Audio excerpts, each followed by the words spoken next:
They are talking tonight, really talking, not just posturing. On day 2 of the Denver teacher strike, the union and the district are at the table, have been all day. Teachers picketed in the morning, then sat down to resume bargaining. Our reporters in the room say that these talks seem more productive and collaborative than the sessions prior to the strike, and they plan to stay at it through at least 8 tonight. So, as we stand, Colorado's largest school district and everyone impacted by it, parents, teachers, students, staff, everybody needs to prepare for tomorrow to be day 3 of the first strike in Denver in 25 years. The district is desperate to find substitute teachers. How desperate? Picture that one ex of yours. Check out a scroll through the voicemails of a substitute teacher who does not want the job, does not want to cross the picket line, and is not returning DPS's calls. They just keep blowing up her phone again and again. Take a hint, DPS. She's just not that into you. But you, next viewers, are into the big issues underlying this strike, because it's how all of Colorado's schools are funded. Our next question has been raised by a number of you. Jeremiah said about the teacher strike, is the real story here that Denver and Colorado constantly vote against funding education? That premise, it's half right, half wrong. Statewide, certainly, voters consistently have rejected tax hikes to increase education funding. But in Denver, voters open their wallets time and time again. Our Steve Stager takes a look. Colorado voters have rejected statewide tax increases to fund education 3 times in recent years, in 2011, 2013, and most recently last year. But Denver voters have supported Denver schools quite a bit, passing both bond measures and mill levies over the past 14 years. Let's start in 2005 with the issue that's in the center of the debate today. Voters approved ProComp, a bonus structure for teachers funded by a property tax increase that's estimated to bring in $33 million today. 3 years later, voters approved a bond measure in 2008. In 2012, they greenlighted another property tax increase for DPS. That same year, they also approved a bond measure. 4 years later, in 2016, another bond measure and another tax increase both passed. In fact, since 2005, Denver voters have never turned down a mill levy or a bond measure. They've voted in favor of each by about a 2/3 majority each time. So what's really interesting here, I mentioned those bond measures the voters passed. They are for one-time projects like building schools, and the most recent bond measure has really increased the amount of debt, the amount of money that the district is paying on its long-term debt. So DPS spent about $25 million more on long-term interest in 2018 than it did in 2017, Kyle, all at the same time while instruction funding decreased. And you mentioned ProComp. That's the incentive program in which Denver voters approved a tax to go to teacher incentives for underserved and struggling schools. We heard today from a conservative education group. They say they'll sue to get rid of the tax if those incentives go away. Right, and at the time that was $25 million, though in the measure it says it would increase with inflation. We've heard the district a few times say that number is around $33 million that it gets every year from that tax. That would be wild if asking for more money for teachers actually ends up resulting in less money for teachers. All right, thank you, Steve. So every time school funding comes up, we get the same predictable question from many of you at home. Why didn't the marijuana tax money solve this? And hey, I don't blame people for asking, because pot taxes were sold to the public as some kind of school funding cure-all, when in fact they're just a drop in the bucket. So even if every single Coloradan did like Snoop Dogg suggests and smoke weed every day, that is not going to fund our schools. I don't mean to DOGG on the people who are always asking why marijuana taxes don't solve our school funding issues, because it's a fair question. And here's the answer. The Colorado Department of Education says it had $90 million in marijuana revenue that went to schools in 2018. School districts blazed through that for building projects, a fund for schools, grants for health workers. That man is not a health worker, just a doctor. Anyway, hope that clears things up. So the state says DPS got about $4.5 million in the marijuana tax revenue. $1 million of that went to health workers. Rest was split between construction projects, bullying initiatives, literacy programs, and dropout prevention. So no real impact from pot taxes on teacher pay in Denver. Anybody can go down and testify at the state capitol. That's a great thing. But if you're going to go tell state lawmakers why you support or oppose a bill, I beg you, please at least know what is in the bill.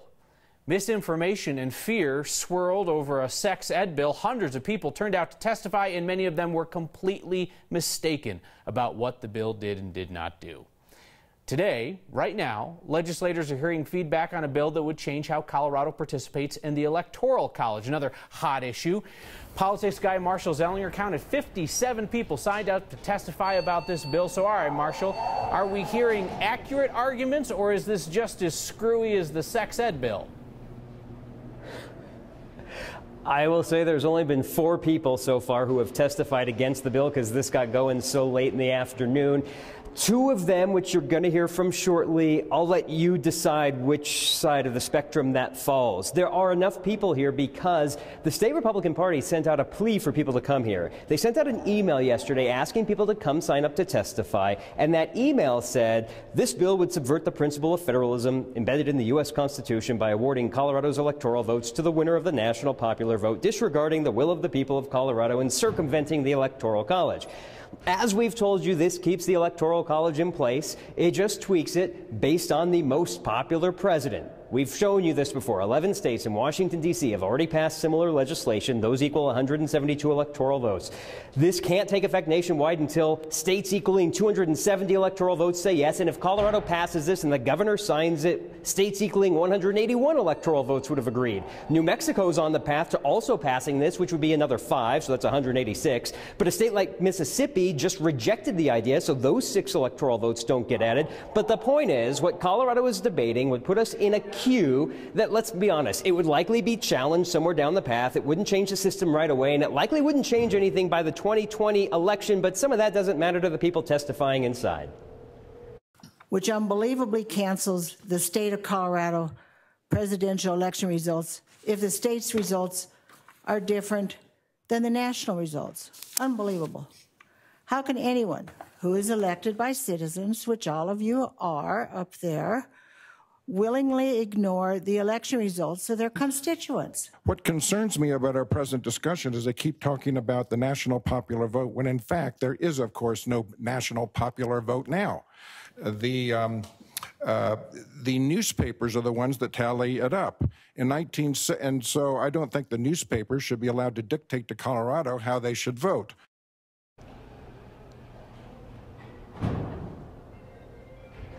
All right, the Secretary of State's office is the one that tallies the votes and adds them all. But I'll defend the guy. The point he was trying to make is that you're not voting for 60 million for one candidate, 60 million for another candidate. Technically, you're voting for the Electoral College person to go cast their Electoral College vote. You're voting for one of 9 people in Colorado. But the point is, it would go to the person who had the most votes nationwide. And Kyle, with the help of producer Austin Cox, we found a dozen other states in the U.S. considering this right now. And if they all passed it, this could take effect soon, but we know it's not going to pass all those states. Is it going to pass in Colorado? It's in the committee full of Democrats that will pass it on to a Democratic governor, so yes.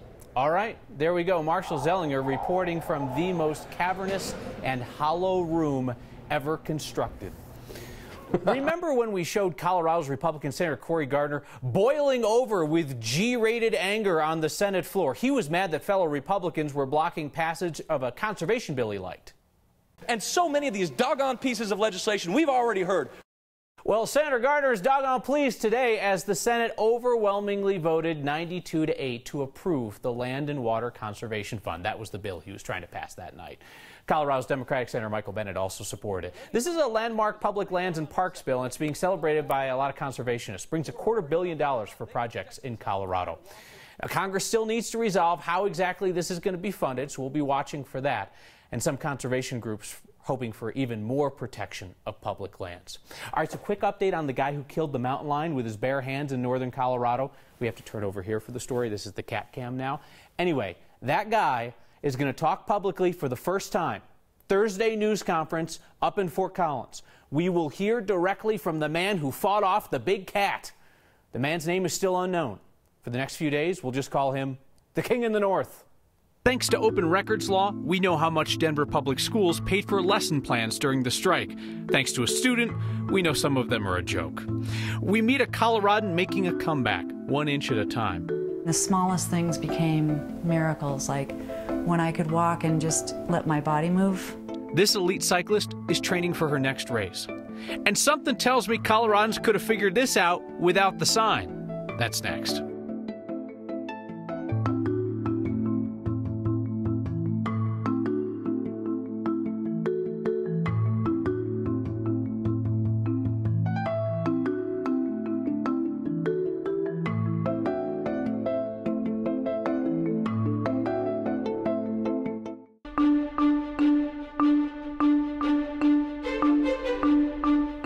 Windy and warmer today. The winds have died down tonight, only to return with a vengeance tomorrow. But that wind out of the west will push temperatures above average. We'll come close to 60 degrees the next 2 days. Down to 39 at the airport right now. Winds already beginning to shift a bit. And this is something we'll be tracking as that pressure gradient is very tight over Colorado. California storm will come in as pieces of energy. Snow for the high country tomorrow. Warm, dry, windy weather for lower elevations. And the snow will be heavy as a winter storm watch goes out tomorrow through Friday for about a foot of snow at many of your favorite resorts. The big story along the foothills will be the wind, and that may lead to some areas of blowing snow as well. High wind warning goes out at midnight through 5 o'clock tomorrow afternoon. Could see some peak gusts above 7,000 feet to 80 miles per hour. Partly cloudy, not as much wind tonight. Our low at 26. Tomorrow sunny and 59, windy along the foothills and up over the higher terrain. A few snow showers early Friday and Saturday, a break Sunday, and then a stronger storm coming in Sunday night into Monday. Wouldn't you know it, time just in time for the holiday weekend. Kathy, thank you. Denver Public Schools paid more than $136,000 for lesson plans to be drawn up for day 1 and day 2 of the strike.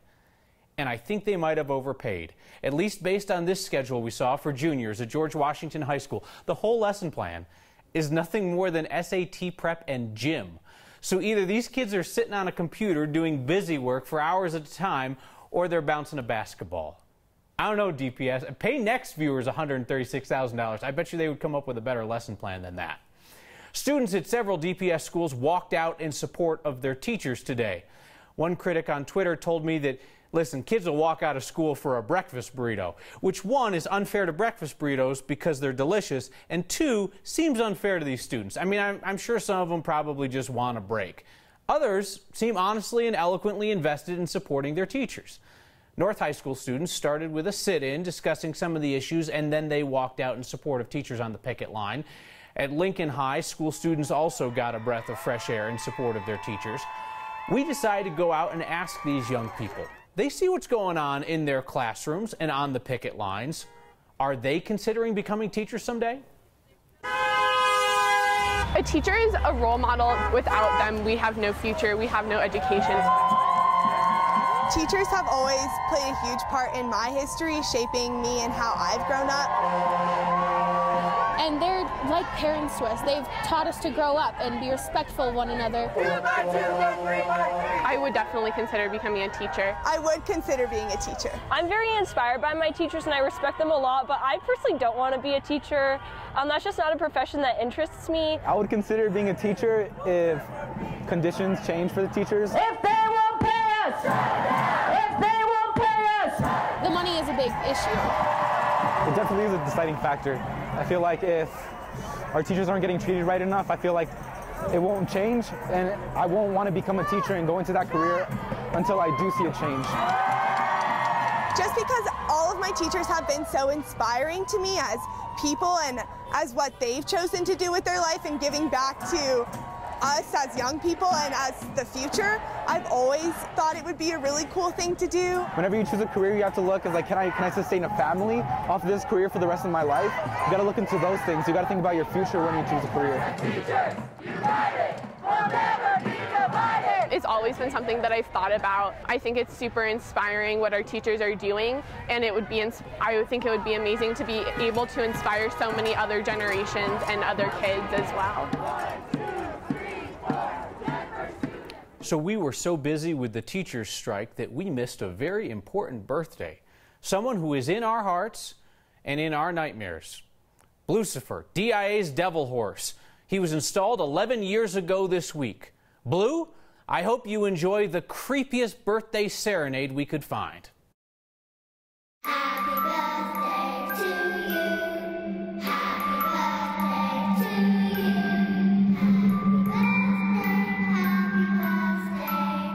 Happy birthday to you.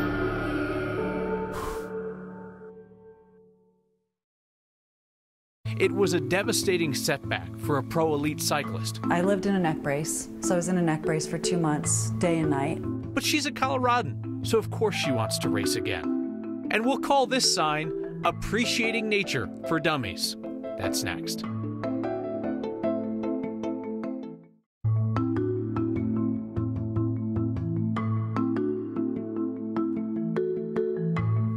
An elite pro cyclist from Boulder is hitting goals these days when she does things like move her head up and down, side to side.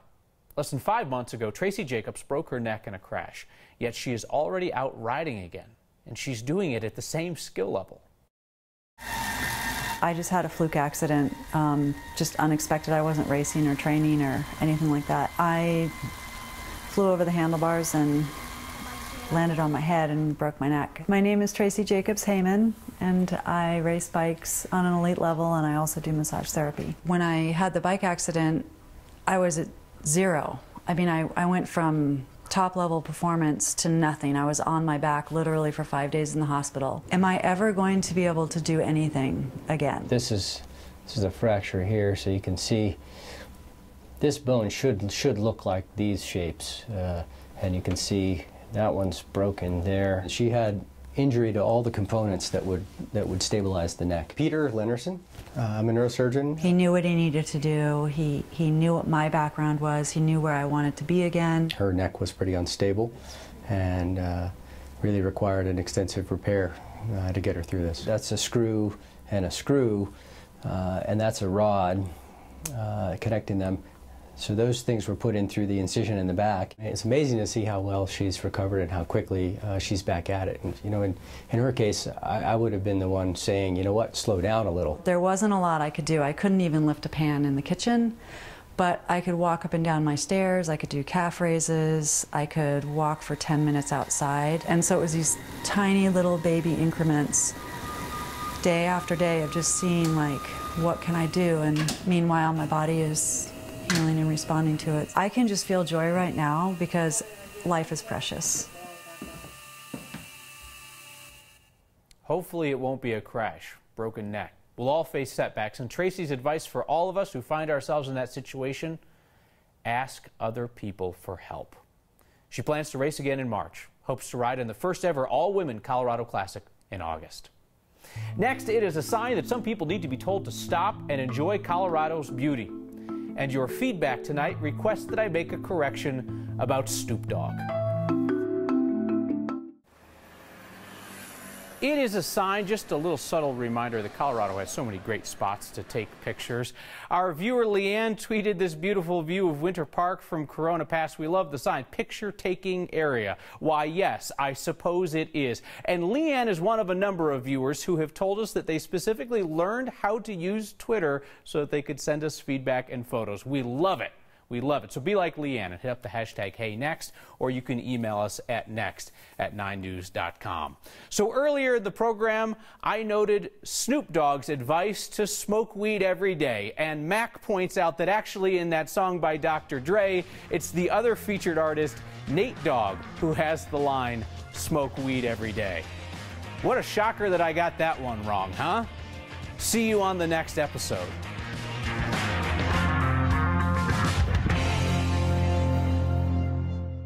Subscribe to the Next YouTube channel and I'll buy you a beer. Am I actually buying them a beer? This could be a very poor idea. We need some terms and conditions. Offer subject to terms and conditions.